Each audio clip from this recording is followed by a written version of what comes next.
الرحمن الرحیم رب اشرح لی صدری ویسر لی امری واحلل عقدۃ من لسانی یفقہوا قولی۔ داستان حضرت موسیٰ علیہ السلام کا بیان جاری ہے۔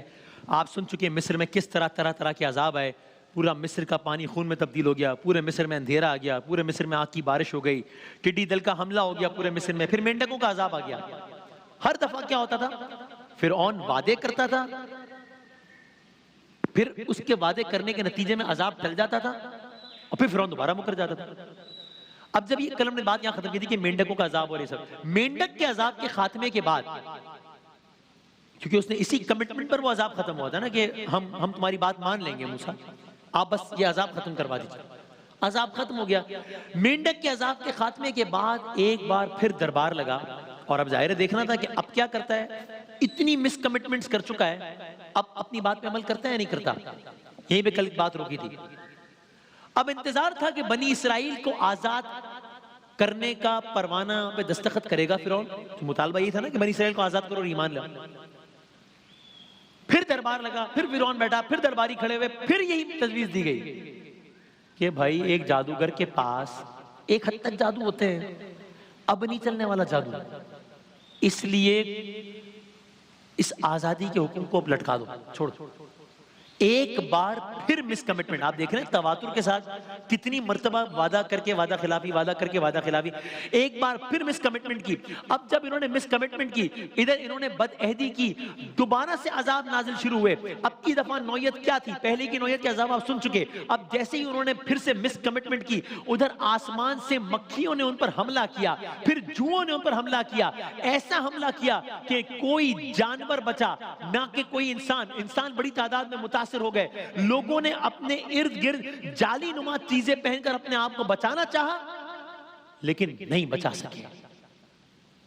مصر میں تباہی اور بربادی کا سلسلہ جاری ہے۔ اب کیا ہوا؟ اب بڑی امپورٹنٹ ڈیولپمنٹ ہوئی، یہاں سے داستان آگے بڑھ رہی ہے۔ اب پھر فرعون کا دربار لگا، اب پھر دیکھا جانا تھا کہ اب یہ اپنی بات مانتا ہے یا نہیں مانتا۔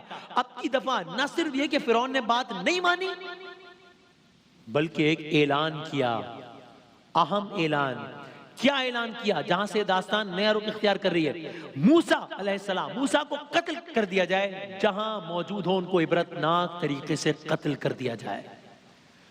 اب یہ صورتحال ایک نیا رخ اختیار کر گئی۔ اب سے پہلے فرعون وعدہ کر رہا تھا، وعدہ خلافی کر رہا تھا، اب اگر میں اپنے الفاظ میں کہوں سٹینڈنگ آرڈرز جاری ہو گئے، قتل کر دیا جائے موسیٰ علیہ السلام، جان لے لی جائے۔ اب فرعون کی یعنی اسٹریٹجی میں، اس کی حکمت عملی میں تبدیلی ہے۔ اب موسیٰ علیہ السلام کی جان لینے کے منصوبے بن رہے ہیں۔ بالکل صورتحال تبدیل ہو رہی ہے کہ اچانک، ایک تو یہ اٹسیلف اتنی بڑی تبدیلی، لیکن آگے جو ہو رہا ہے وہ اس سے زیادہ حیران کن ہے۔ اب جو اگلی بات آپ کی خدمت میں عرض کر رہے ہیں وہ اس سے زیادہ حیران کن ہے۔ یہاں فرعون کے دربار میں موسیٰ علیہ السلام کی جان لینے کے منصوبے بن رہے ہیں کہ اچانک اسی دربار میں کچھ ایسا ہوا جس نے سب کو ہلا کے رکھ دیا، خاص طور پر فرعون کو ہلا کے رکھ دیا۔ یعنی فرعون کے دربار میں وہ ہو گیا جس کا فرعون کبھی تصور نہیں کر سکتا تھا۔ کیا ہوا؟ اور اس کا تذکرہ قرآن مجید میں، قرآن کی ایک پوری سورہ اس واقعے کے عنوان پر ہے۔ سورہ کا نام ہے سورہ مومن، سورہ مومنون نہیں، سورہ مومن، جس کی اگر آپ موقع ملے سورہ مومن کی آیت نمبر 28 سے آگے اس پورے واقعے کا تذکرہ ہے جو آپ کی خدمت میں عرض کر رہے ہیں، جو کہ فرعون کے دربار میں ہوا۔ کیا ہوا؟ دربار فرعون لگا ہوا ہے، موسیٰ علیہ السلام کے قتل کے احکامات جاری ہو چکے ہیں کہ اچانک فرعون کے دربار میں ایک بہت بڑا سردار کھڑا ہوا۔ بھئی یہ فرعون ہے، بادشاہ ہے، طاقتور ہے، موسیٰ علیہ السلام کو اس نے اپنا سب سے بڑا دشمن، یعنی وہ کہتا ہے کہ میرا سب سے بڑا دشمن ہے یہ، خدا کہتا ہے اپنے آپ کو یہ۔ اس کے اپنے دربار میں اس کا اپنا ایک بہت بڑا سردار کھڑا ہوا اور فرعون کو مخاطب کر کے کہنے لگا، فرعون تم موسیٰ سے نہیں، موسیٰ کے رب سے لڑ رہے ہو، اور تمہاری اس رب کے مقابلے میں کوئی اوقات نہیں ہے۔ یہ شخص کون ہے؟ یہ صرف فرعون کے دربار میں ایک شخص نہیں ہے، یہ فرعون کے خاندان کا ایک فرد ہے۔ تو آپ سوچئے فرعون کے دربار میں، فرعون کے خاندان کا انٹینس حالات میں ایک شخص فرعون کے خاندان کا فرعون کو چیلنج کر رہا ہے، اور قرآن مجید نے باقاعدہ یہ ڈائیلاگ بتایا ہے کہ اس شخص نے کیا کہا۔ قرآن مجید نے اس شخص کے لیے ایک نام استعمال کیا ہے، اس شخص کو کہا مومن آل فرعون، مومن آل فرعون کہا اس شخص کو. قرآن مجید کی آیات کا آپ ترجمہ اور مفہوم سنیے، جس سے داستان خود ہی آگے بڑھ جائے گی اور آپ کو اندازہ ہو جائے گا کہ کیا ہوا. فرعون، اب یہ آیات کا ترجمہ اور مفہوم ہے. فرعون کے خاندان میں سے ایک مومن شخص جو ابھی تک اپنا ایمان چھپائے ہوئے تھا، بولا تم ایک شخص کو، فرعون تم ایک شخص کو یعنی موسیٰ علیہ السلام کو صرف اس لیے قتل کر رہے ہو کہ وہ کہتا ہے کہ میرا پروردگار اللہ ہے. اے میری قوم، آج تو تمہیں سلطنت حاصل ہے کہ زمین پر تمہارا راج ہے، لیکن اگر خدا کا عذاب ہم پر آ گیا تو کون ہماری مدد کرے گا؟ جواب دیا فرعون نے، جس کو قرآن نے بتایا. فرعون نے کہا میں تو وہی کہوں گا جسے میں درست سمجھتا ہوں. اس شخص نے جواب دیا اور بتایا قرآن نے. وہ شخص بولا مجھے ڈر ہے کہ تم پر بھی قوم نوح کی طرح، مجھے ڈر ہے کہ ہم پر بھی قوم عاد کی طرح، مجھے خدشہ ہے کہ سب پر قوم سمود کی طرح کا عذاب نہ آ جائے.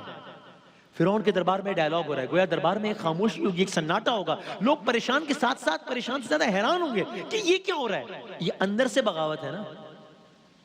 یعنی موسیٰ علیہ السلام کا پیغام اثر تو کر گیا تھا اس شخص پہ. قرآن نے کہا ایمان چھپائے بیٹھا تھا اب تک یہ شخص. جب قتل کے احکامات جاری ہو گئے تب یہ بولا. جب یہ سارا ڈائیلاگ ہو گیا، فرعون نے کیا کیا؟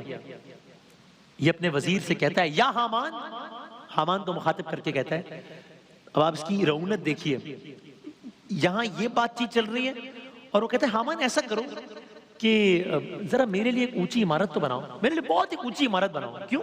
یہ بھی تو کچھ اور، یہ دربار میں تو کوئی اور بات ہو رہی ہے، یہ اونچی عمارت بنانے کی بات کیوں کر رہا ہے فرعون؟ ایسا کرو میرے لیے اونچی عمارت بناؤ، میں ذرا اس عمارت میں چڑھ کے میں ذرا جھانک کے موسیٰ کے خدا کو دیکھ تو لوں. کیا کہاں ہے؟ آپ اس کی رونت دیکھ رہے ہیں، طنز دیکھ رہے ہیں. ایسا کرو میرے لیے ایک اونچی عمارت بناؤ تاکہ میں موسیٰ کے خدا کو جھانک کر دیکھ تو سکوں. بس یہ وہ مرحلہ تھا. یعنی اس کے بعد مزید بھی کچھ باتیں ہوئی. بہرحال اس شخص نے یہ کہہ کر اپنی گفتگو تمام کی کہ یاد رکھنا ان قریب تم لوگ میری یہ ساری باتیں یاد کرو گے.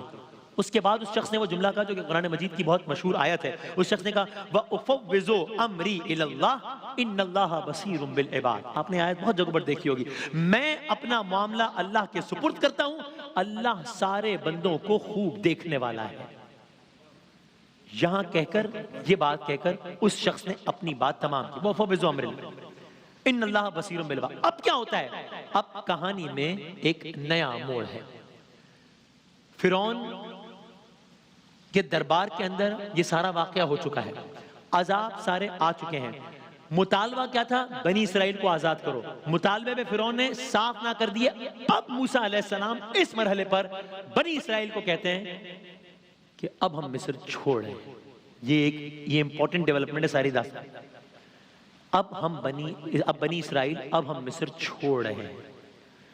تو فرعون کے پے در پے، فرعون سے پہلے مطالبہ کیا گیا بنی اسرائیل کو آزاد کرو، بنی اسرائیل کو آزاد کرو. نہیں کیا، عذاب آیا. پھر مکرا، پھر یہ سارے کے سارے ایکشن ریپلیز ہوتے رہے. بالآخر اب فرعون سے نہیں پوچھا جا رہا، اب موسیٰ علیہ السلام بنی اسرائیل کو لے کر مصر سے نکل رہے ہیں. تو بنی اسرائیل اس سارے معاملے کو یہیں چھوڑ کر مصر سے روانہ ہو رہے ہیں. پوری قوم روانہ ہو رہی ہے. کہاں جا رہے ہیں؟ کہاں پہنچیں گے؟ فرعون کیا کرے گا؟ کیا فرعون جانے دے گا؟ یہ سب کیا معاملہ ہوگا؟ کل عرض کریں گے انشاءاللہ.